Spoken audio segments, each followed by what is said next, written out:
እነሆ ድነሃል ሲበሉ ከዚህ የሚብስ እንዳይደርስብህ ወደፊት ኃጢአት አትስራ።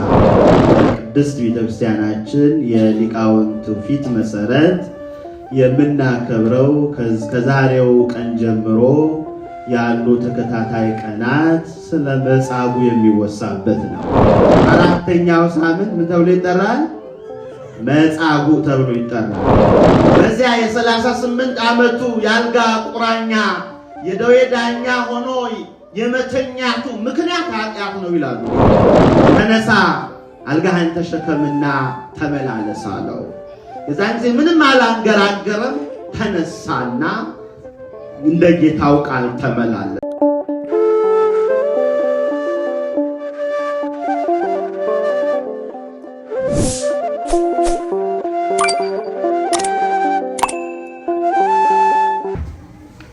በስመ አብ ወወልድ ወመንፈስ ቅዱስ አሐዱ አምላክ አሜን።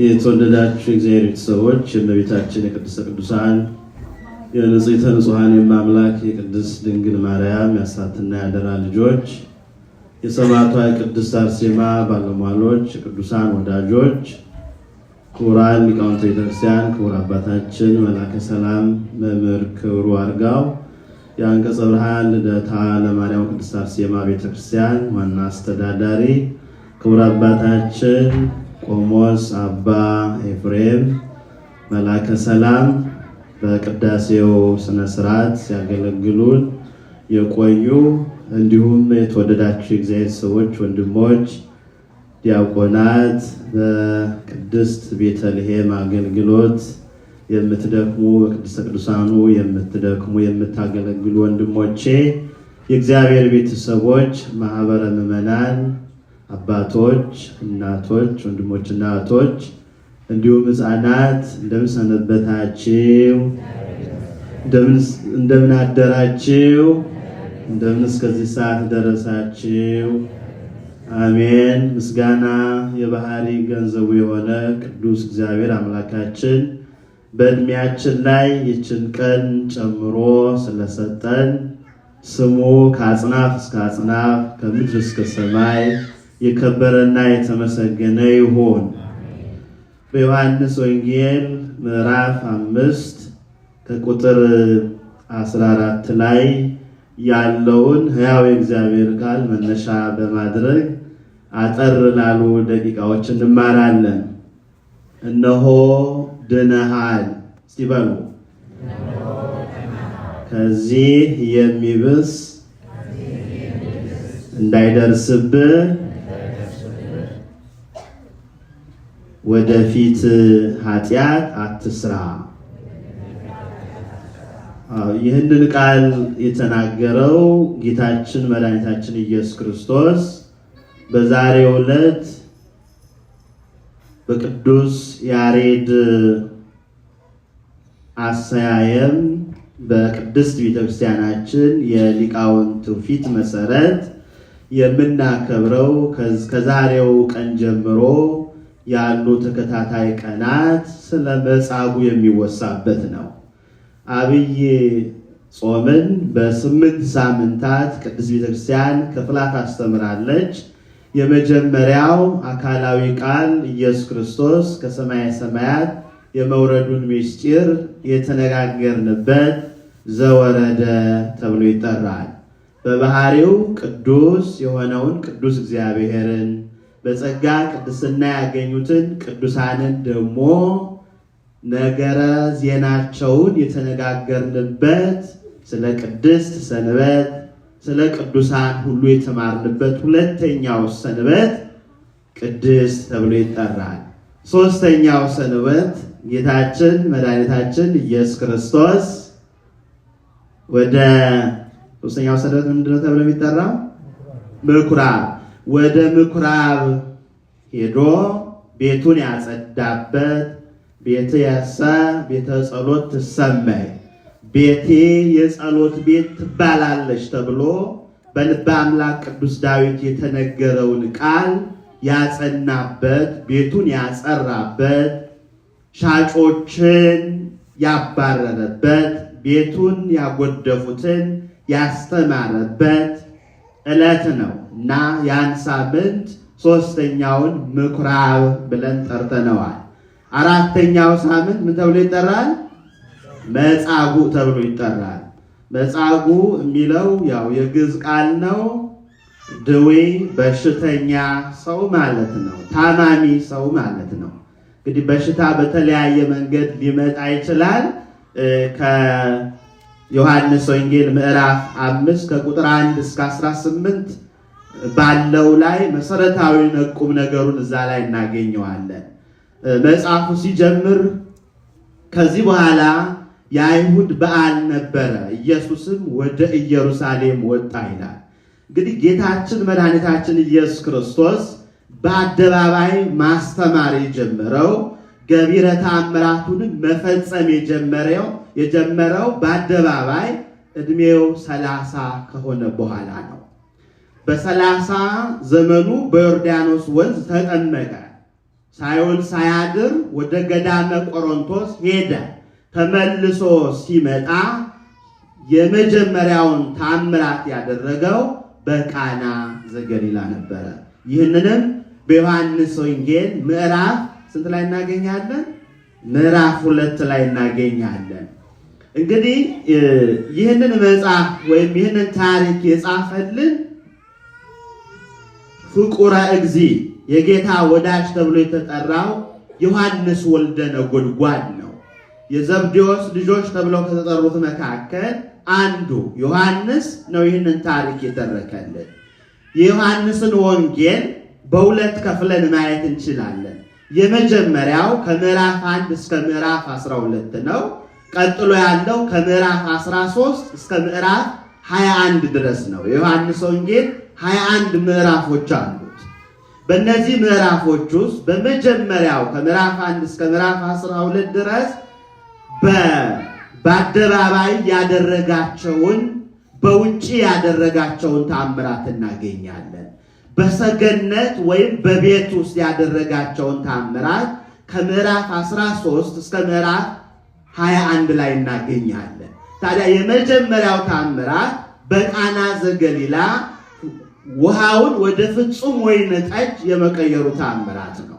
ሁለተኛውን ታምር የምናገኘው በዮሐንስ ወንጌል ምዕራፍ 4 ላይ ነው። አንድ የንጉሥ ሹም ወይም የንጉሥ ሰራተኛ የነበረ አንድ ባለስልጣን ልጁ በንዳድ ታማ ትኖር ነበረ። ያ ሰውዬ ብዙዎች ኢየሱስ ክርስቶስን እንደሚከተሉት ፈዋሽ መሆኑን የተረዱ በተለያየ ምክንያትም የተራበ ስላበላ የተጠማ ስላጠጣ 5000 ሕዝብ ወይም 5 ገበያን የሚያክል ስላስከተለ ከመልኩም ከደም ግባቱም የተነሳ ከፊሎቹም ለማየት እርሱን ለማየት ካነጋገሩም የተነሳ የሚደነቅ ስለነበረ የሚከተሉት ብዙዎች ነበሩ። ታዲያ ያ የንጉሥ ሹም ተከትሎት ጌታችንን መድኃኒታችን ኢየሱስ ክርስቶስን ቀርቦ ጠየቀው። እባክህ ልጄ በጸና በንዳድ ታሞ ተኝቷል አለው። እነሆ ልጅህ ድኗል፣ ወደ ቤትህ በሰላም ተመለስ፣ ልጅህ ወደ ቤትህ ስትመለስ ድኖ ታገኘዋለህ ብሎ በቃሉ ብቻ ያዳነው ሁለተኛው ታምራት ነው። ሶስተኛው ታምር ዛሬ ያደረገው ታምር ነው። ዛሬ ያደረገው በቤተ ሳይዳ በበጎች መጠመቂያ። ይሄን ሊቃውንት ምን ብለው ያስተምራሉ? ለመስዋዕት የሚሆነውን እንስሳት ከማቅረባቸው በፊት በዚያ መጠመቂያ እንስሳቶችን ያጥቧቸውም ነበር ይላሉ። በዚያ ያጸሯቸዋል። የተወደደ መስዋዕት ለማቅረብ በዚያ በበጎች መጠመቂያ ስፍራ መስዋዕታቸውን አስቀድመው በዚያ እንዲህ ነፃ ያደርጉ ነበር ይላሉ። እናም በአንጻሩ ደግሞ በዚያ ብዙ በሽተኞች ነበሩ ይላል። በቤተ ሳይዳ 5 እርከኖች ወይም 5 መመላለሻዎች ነበሩ ይላል። ሊቃውንት ይህንን በምን ይተረጉማሉ? በ5ቱ አዕማደ ምስጢር ይተረጉማሉ። እነዚህ ሰዎች ለመዳን የመጡ ናቸው፣ በሽተኞች ናቸው። ዮሐንስ ሲገልጣቸው ከፊሎቹ ዓይነ ስውራን ናቸው፣ ከፊሎቹ ደግሞ መንቀሳቀስ የማይችሉ የአካል ጉዳተኞች ናቸው፣ ከፊሎቹ ሰውነታቸው የሰለሉ ናቸው። በተለያየ ደዌ የተያዙ ሰዎች በእነዚያ 5 እርከኖች ላይ ይተኛሉ። ከዚያ ቀዳም ማለት በዕለተ ቅዳሜ በየሰንበቱ ማለት ነው አንድ ሰው ይፈወሳል። በኢየሩሳሌም በበጎች በር አጠገብ በዕብራይስጥ ቤተ ሳይዳ የምትባል አንዲት መጠመቂያ ነበረች ይላል። ቤተ ሳይዳ ማለት ቤተ ሳይል፣ ቤተ ምሕረት ማለት ነው። ቤተ ሳይዳ ምሳሌነቷ የቅድስት ቤተ ክርስቲያን ነው። ቤተ ክርስቲያን የምህረት ደጅ እንደሆነች ከደዌ ሥጋ ቅድም ዲያቆኑ በደንብ አድርጎ ነግሮናል። ከሥጋ ደዌ ብቻ አይደለም፣ ከነፍስም ደዌ ከኃጢአትም የምንጸራበት የምንነጻበት የምህረት ደጃችን ቅድስት ቤተ ክርስቲያን ናት። በዚያም 5 መመላለሻ ነበረባት። በእነዚህም ውስጥ የውሃውን መንቀሳቀስ እየጠበቁ በሽተኞችና ዕውሮች፣ አንካሶችም ሰውነታቸውም የሰለለ ብዙ ሕዝብ ይተኙ ነበር ይላል። አንዳንድ ጊዜ የጌታ መልአክ ወደ መጠመቂያይቱ ወርዶ ውሃውን ያናውጥ ነበርና ይላል። እንግዲህ በዚህ ምስጢር ውስጥ የተነገረላቸው ካህናት ናቸው። በሥርዓተ ጥምቀቱ ጊዜ ማንም የጥምቀትን ሥርዓት የሚፈጽም ሰው አስቀድሞ ምን ይሆን? ካህን ይሆን አይደል? አዎ፣ ክህነት የሌለው እንዲያጠምቅ የተገባ አይደለም። በዚያ የመጠመቂያ ስፍራ ውሃውን የሚያንቀሳቅሰው ልክ ካህናቱ አሃዱ አብ ቅዱስ፣ አሃዱ ወልድ ቅዱስ፣ አሃዱ ውእቱ መንፈስ ቅዱስ ብለው መስቀላቸውን ከዚያ ማይ ውስጥ ከተው እንደሚያንቀሳቅሱት ሁሉ ሄዶ ያን ውሃ የሚባርከው መልአከ እግዚአብሔር ነው። የእግዚአብሔር መልአክ ነው። ውሃ ደግሞ ለድህነት ለሰው ልጆች ተፈጥሯል። እርግጥ ነው በዘፍጥረት ምዕራፍ 9 ላይ በውሃ የጠፉ ሰዎች እንደነበሩ እናስታውሳለን። ከዚህ በኋላ ግን ዳግም ምድርን በውሃ እንደማያጠፋ ቃል ኪዳን የገባልን ጌታ በማቴዎስ ወንጌል ምዕራፍ 3 ላይ እንደተገለጸው ተጠምቆ በጥምቀት መዳን እንደሚገኝ የሥጋ ድህነት ብቻ አይደለም የነፍስም ድህነት እንደሚገኝ ጌታችን ነግሮናል። እንግዲህ በሽተኞች ነበሩ ይላል። በሽታ በተለያየ ምክንያት ሊመጣ ይችላል። የመጻጉዕ በዚያ የ38 ዓመቱ ያልጋ ቁራኛ የደዌ ዳኛ ሆኖ የመተኛቱ ምክንያት ኃጢአት ነው ይላሉ ሊቃውንት። መጽሐፉም ይነግረናል፣ ጌታችንም መስክሯል።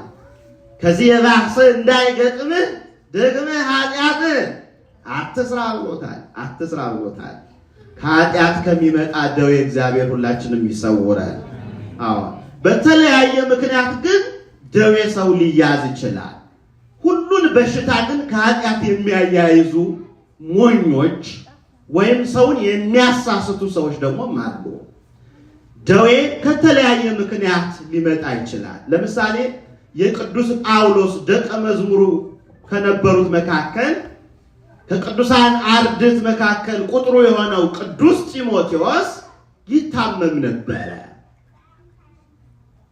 በሕመሙ ግን ንጽሕናን ያገኝ ዘንድ ነው ያን ሕመም እግዚአብሔር የሰጠው። ደዌ ዘንጽ ይላሉ አባቶቻችን። እግዚአብሔር ይህን ደዌ የሰጠኝ ማን ያውቃል?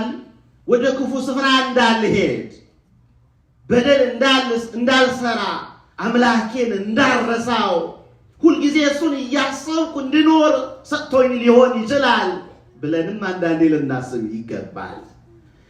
ብዙውን ጊዜ ግን የምናስበው ኃጢአቴ ስለበዛ፣ በደለኛ ስለሆንኩ፣ እግዚአብሔር እኮ ስለማይወደኝ ነው እንላለን። እግዚአብሔር ግን እንደሚወደን ነግሮናል አልነገረንም? ነግሮናል። እንደማይተወን ነግሮናል ወይስ አልነገረንም? ነግሮናል። ሁልጊዜ የሚመጣብን ደዌ ከኃጢአት ምክንያት ብቻ ይመጣ ላይሆን ይችላል። ኢዮብን ተመልከቱት። ኢዮብ ምንድነው ኃጢአቱ? የልጆቹን እናት በክብር በፍቅር ቃል የሚናገራት፣ አምላኩን ያረሳ፣ በሀብቱ ምን እንኳን እግዚአብሔር ያከበረው ሀብት የተሰጠው ቢሆን የቀንድ ከብቶች የጋማ ከብቶች የነበሩት ባለጸጋ ነው። ያ ሁሉ ደዌ በሰውነቱ ላይ የነበረው ሰውነቱን በገል እስከ ማከክ የደረሰው እግዚአብሔር ስለረሳው አይደለም፣ ኃጢአትም ስለነበረበት አልነበረም። ነገር ግን እግዚአብሔር ስለሚወደው እግዚአብሔር በደዌ ውስጥ መካከል የሚያገኘውን በረከት ሊሰጠው እንዲታመም አደረገው። ደዌ ዘእሴት ይሉታል አባቶቻችን። ደዌ ማን አልኳችሁ? ዘእሴት፣ በረከት የሚያገኝበት። ዳግመኛ ምንም እንኳን ሚስቱ ከደረሰበት ፈተና የተነሳ ቤቱ ተቃጥሎበት ልጆቹ በአደጋው መካከል የአደጋው ሰለባ ሆነው ቢያልቁ ቢሞቱበት ሚስቱ በፊቱ ቆማ አንተ እግዚአብሔር እግዚአብሔር ትላለህ፣ ያንተ እግዚአብሔር አንተን የማያድን ነውን እንላለን እኮ። ይሄ ሰው ይሄው በበደሉ ምክንያት ነው እንዲሆነ እንላለን። ቤተክርስቲያን አዘውትረው የሚመላለሱ ሰዎች ድንገት ቢታመሙ፣ ድንገት አደጋ ቢደርስባቸው፣ ድንገት ደዌ ቢጸናባቸው ባዕድ ሌላ ሶስተኛ ወገን ብዙ ይናገራል፣ ብዙ ይጠቋቆማል። አምላክ ግን ብዙ ዓላማ አለው። ምክንያቱን እርሱ እግዚአብሔር ብቻ ነው የሚያውቀው። እና ምን አለችው? አንተ እግዚአብሔር የምትለው የማያድን ከሆነ እኔንም አላዳነኝ፣ አልታደገኝ፣ ንብረቱ ሁሉ ጠፋ፣ በእጃችን ያለው ሁሉ ትቢያ አመድ ሆነ። ታዲያ እግዚአብሔርን ስደበውና ሙት አለች። እሱ ግን አንቺ ከሰነፎች እንዳንዲቱ ተቆጠርሽ ብሎ በእሷ ላይ ያደረውን ሰይጣን ገሰጸው። ይልቅስ ሰይጣን ያደረባት፣ ኃጢአት ያደረባት፣ ደዌ በሽተኛ ቆማ የምትመላለስ የምትመስል እግዚአብሔርን እንዲክድ የምትናገረው እሷ ነች በሽተኛ። በሽተኛውስ እሱ አልነበረም። እግዚአብሔር ሰጠ፣ እግዚአብሔር ነሳ፣ የእግዚአብሔር ስም የተመሰገነ ይሁን አለ። እግዚአብሔርን ማመስገን ሁልጊዜ፣ እግዚአብሔርን ስላደረገልንም ስላላደረገልንም ነገር አመስግኑት። እግዚአብሔር ምክንያት ይኖረዋል አይደል? ያላደረገልን ነገር በምን ምክንያት እንደሆነ አይደለም? ለምሳሌ ልጅ ጠይቆ ልጅ የማይሰጠው ይኖራል። አንዳንዱ ደግሞ ልጅ ጠይቆ ተሰጥቶትም ልጁ ሳያድግለት በእንጭጭነቱ ገና በለጋ ዕድሜው የሚቀጭበት አለ። ያን የመረረ ሐዘን ተሸክሞ ዘመኑን ሙሉ በሐዘን ከሚገፋበት ልጅ ሊከለክለው ይችላል። ልጁ ሌላ አደጋ ከሚያመጣ ለሀገርም ለሕዝብም ሰላም የሚነሳ ከሆነ ልጅ ሊከለክል ይችላል እግዚአብሔር። በተለያየ መንገድ ደግሞ ልጅ ማሳደግ ይቻላል። አይደለም? ይቻላል። አባትነት አለ። የክርስትና አባት መሆን ይቻላል። የቆብ አባት የሚባሉ አሉ። የጡት አባት የሚባሉ አሉ። የሚያስተምሩ መምህራንም አባቶች ናቸው። በተለያየ መንገድ አባት መሆን ይቻላል። በተለያየ መንገድ እናት መሆን ይቻላል። እግዚአብሔር ስለሰጠንም ነገር አመስግኑት፣ እናመስግነው። ስለከለከለንም ነገር እግዚአብሔር በነገር ሁሉ ትክክል ነው። እርሱን ልናመሰግን ይገባል። ሌላው በመቅሰፍት የሚመጣ በሽታም አለ። በእርግጥ እነ ናቡከደነጾር ተቀስፈዋል። እነ ዳርዮስ እነ ብልጣሶር ተቀስፈው ለምሳሌ ናቡከደነጾር በመቅሰፍቱ ምክንያት በመቀሰፉ ምክንያት ሳር እስከ መብላት ድረስ ደርሷል። 7 ዓመት ሙሉ እንደ እንስሳ፣ እንደ ከብት፣ እንደ በሬ፣ እንደ ላም እግዚአብሔር ከዚህ ሁሉ ይሰውራል። የመቅሰፍትን ደዌ ያርቅብን፣ የኃጢአትን ደዌ ያርቅብን። አዎ የምናገኘውን ደዌ ወይም የሚደርስብን ደዌ የእሴት እንዲሆነን፣ ደዌ ዘንጽ እንዲሆነን፣ የንጽህና እንዲሆነን ያድርግልን እግዚአብሔር። እና ይህ ሰው ታዲያ በእነዚህ ውስጥ የውሃውን መንቀሳቀስ እየጠበቁ በሽተኞችና ዕውሮች፣ አንካሶችም ሰውነታቸውም የሰለሉ ብዙ ሕዝብ ይተኙ ነበር ይላል። አንዳንድ ጊዜ እነዚህ የሚተኙትን አባቶቻችን ሊቃውንት በ5 ጾታ ምዕመናን ይከፍሉታል። 5ቱ መደብ ላይ የሚተኙት የምዕመናን ምሳሌዎች ናቸው። እነዚህም የመጀመሪያው የአይሩግ ምሳሌ፣ አይሩግ ማለት ሽማግሌዎች ማለት ነው አይደል? የሽማግሌዎች ምሳሌ። በዚህ ላይ የሚተኙ ሰዎች ቅድም ያነሳናቸው ደዌ ብለን የጠራናቸው የሥጋ ደዌዎች አሉ። በምስጢር ግን የተነገረው ደዌ የኃጢአት ደዌ ነው። በመጀመሪያው እርከን ላይ የተኙት አይሩግ ይባላሉ። የአይሩግ ደዌያቸው ወይም ጾራቸው ፍቅረ ነዋይ ነው። ሽማግሌዎች የፍቅረ ነዋይ ጾር አለባቸው። በዚያ የሚተኙት በ5ቱ አዕማደ ምስጢር ቢያምኑና ቢጠመቁ ካደረባቸው ፍቅረ ነዋይ ይነጹ ዘንድ ይቻላቸዋል ሲለን ነው።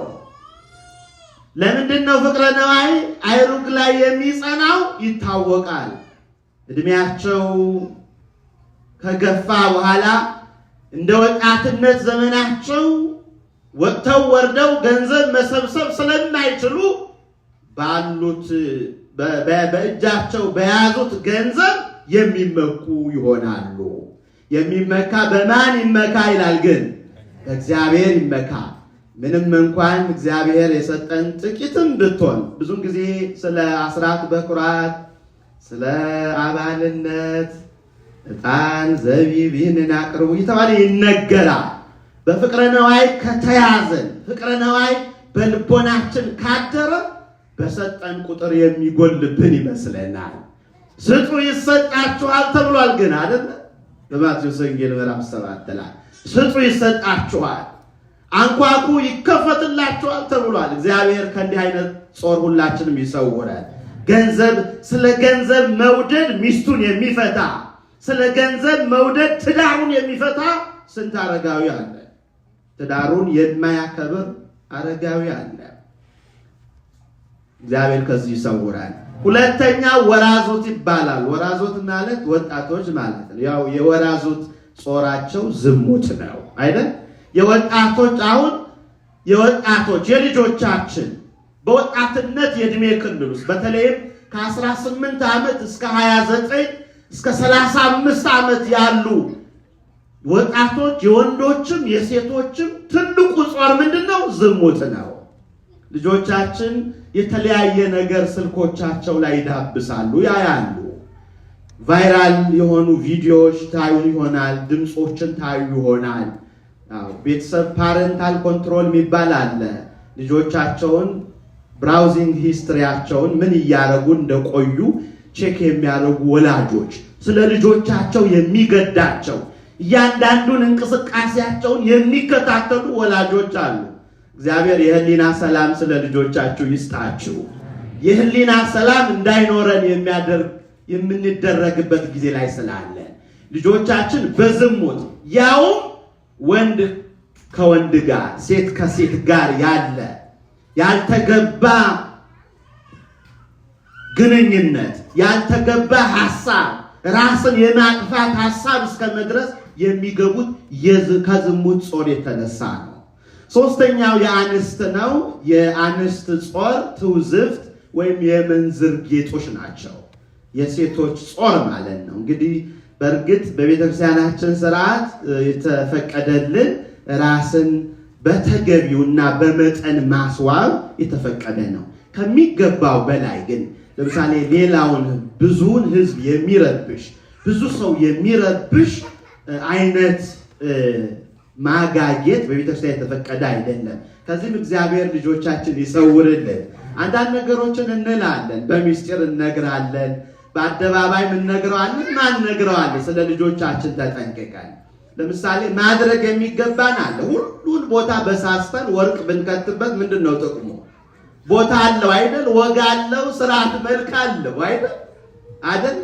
አሁን እና ይሄን ማስተዋል ልጆቻችንን ማሳየት ያስፈልጋል።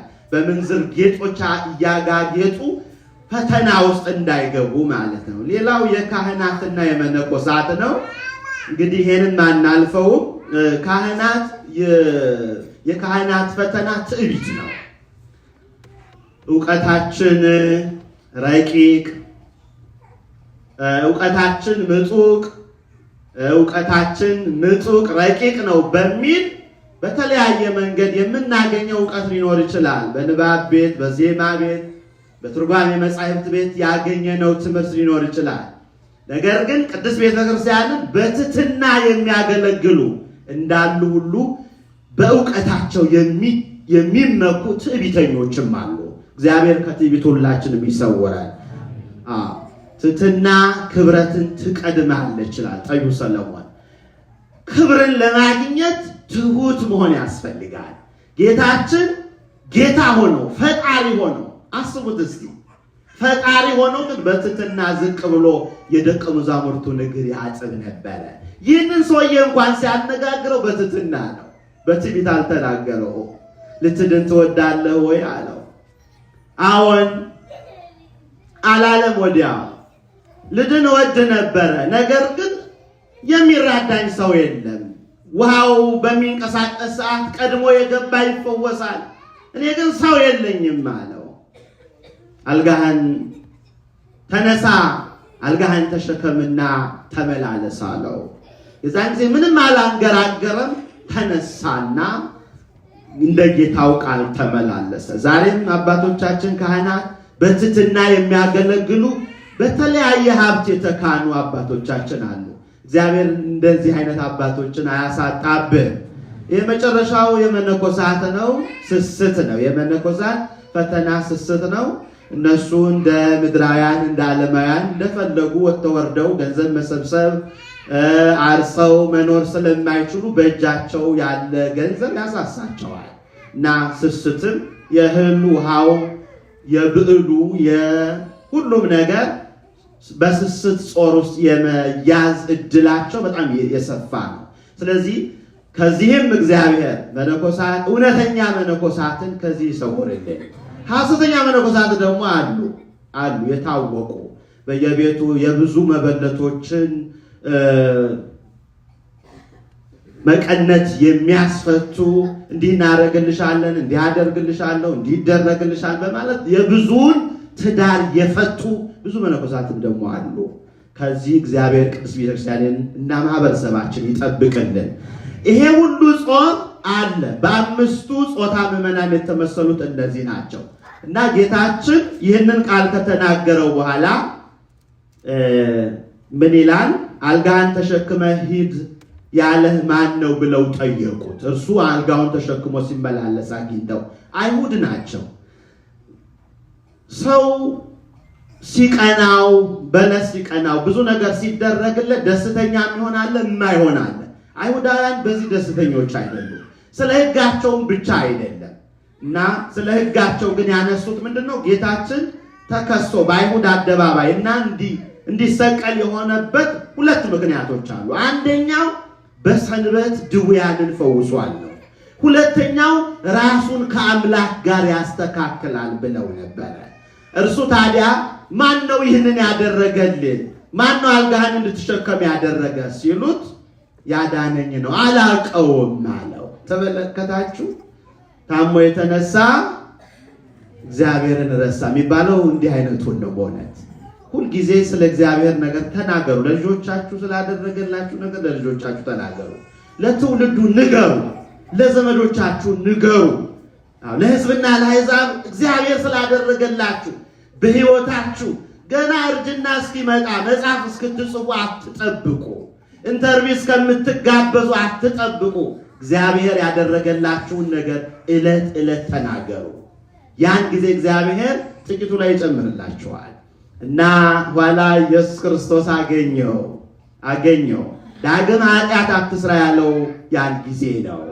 ታዲያ ይህንን ያደረገ ጌታችን መድኃኒታችን ኢየሱስ ክርስቶስ መሆኑን የተረዱ አይሁድ ኢየሱስ ክርስቶስን ያሳድዱት ነበረ ይላል። እንግዲህ ስለ ቃሉ እግዚአብሔር ስም የተመሰገነ ይሁን። በቃሉ የገሰጸን ያስተማረን ሁላችንን እግዚአብሔር ስሙ የተመሰገነ ይሁን። ወስብሐት ለእግዚአብሔር። ቃልዎት ያሰማልን። ለመምህራችን ቃልዎትን ያሰማልን። ቃልዎት ያሰማልን። ምንድን ነበር የትምህርቱ ርዕስ?